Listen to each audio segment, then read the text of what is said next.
Hi friends, అందరికీ నమస్కారం. MK talks ఛానల్కి స్వాగతం. పూజ చేసే సమయంలో నిద్ర, కన్నీళ్లు, ఆవలింతలు, చెడు ఆలోచనలు వస్తే ఏం జరుగుతుంది? సాధారణంగా మనలో కొంతమందికి పూజ చేసేటప్పుడు భగవంతుడి ఆరాధన చేసే సమయంలో నిద్ర, ఆవలింతలు, కన్నీళ్లు, తుమ్ములు, చెడు ఆలోచనలు వస్తూ ఉంటాయి. అయితే ఇలా ఎందుకు జరుగుతుంది? ఇలా జరగడం మంచిదా కాదా? దీనివల్ల ఏమైనా చెడు జరుగుతుందా అని మనలో చాలా మందికి ఆలోచిస్తూ ఉంటారు. మరి పూజ చేసే సమయంలో నిద్ర, ఆవలింతలు, కన్నీళ్లు, చెడు ఆలోచనలు వస్తే ఏం జరుగుతుంది? అసలు పూజ ఎందుకు చేస్తాం అనేవి ఇప్పుడు ఈ వీడియోలో తెలుసుకుందాం. భగవంతుడి యొక్క పరిపూర్ణ అనుగ్రహం కోసం మనం పూజ చేస్తాం. అలాంటి పూజను ఎంతో భక్తి శ్రద్ధలతో చేసుకోవాలి. అలా చేసుకోవాలంటే ముందుగా మన మనసు అనేది చాలా ప్రశాంతంగా ఉండాలి. కానీ కొన్ని సందర్భాల్లో మాత్రం మనకు తెలియకుండానే మన మనసు అనేది చెడు ఆలోచనల వైపు వెళ్ళడం జరుగుతుంది. ఆవలింతలు రావడం, తుమ్ములు, నిద్ర వంటివి రావడం జరుగుతుంది. ఇలా జరుగుతున్నప్పుడు మనం దీన్ని 2 కారణాలుగా చెప్పుకోవాల్సి ఉంటుంది. మొదటిది, మన బాడీకి సరిపడినంత రెస్ట్ లేకపోవడం వల్ల నిద్ర, ఆవలింతలు రావచ్చు.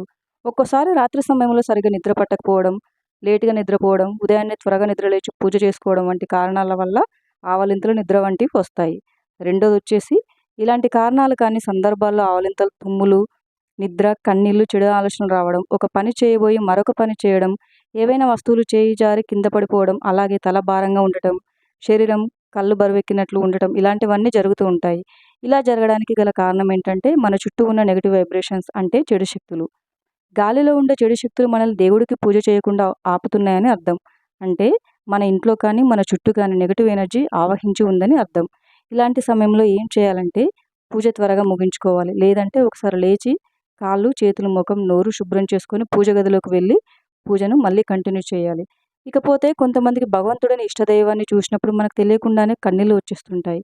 ఇలా రావడానికి కారణం ఏంటంటే మనం చాలా భక్తితో భగవంతుడిని పూజించేటప్పుడు మన కంట్లో నుంచి నీళ్లు వచ్చినా, మన రోమాలు నిక్కపొడుచుకున్న దానికి అర్థం ఏంటంటే మన పూజ ఆ భగవంతుడికి చేరిందని, అలాగే మన ముందు భగవంతుడు ఉన్నాడని మనం అర్థం చేసుకోవాలి. ఇలా జరిగే సందర్భాల్లో భగవంతుడి ముందు మనం ఏం కోరుకున్నా భగవంతుడు మనల్ని తప్పకుండా అనుగ్రహిస్తాడు.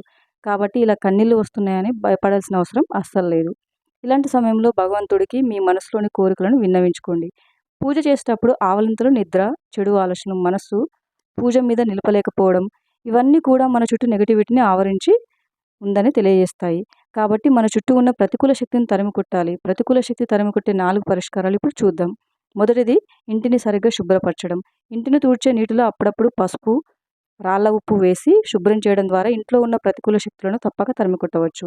ఇక రెండోది ఏంటంటే సాంబ్రాణి ధూపం వేయడం.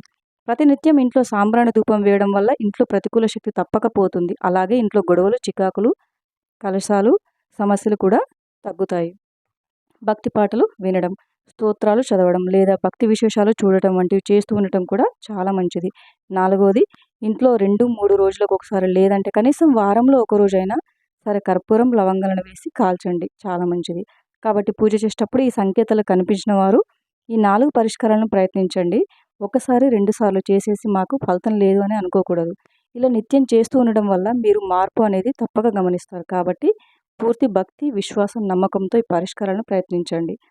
ఫ్రెండ్స్, ఈ వీడియో కనుక మీకు నచ్చినట్లయితే వీడియోని లైక్ చేసి మరిన్ని వీడియోస్ కోసం మా ఛానల్ని సబ్స్క్రైబ్ చేసుకోండి. Thank you for watching.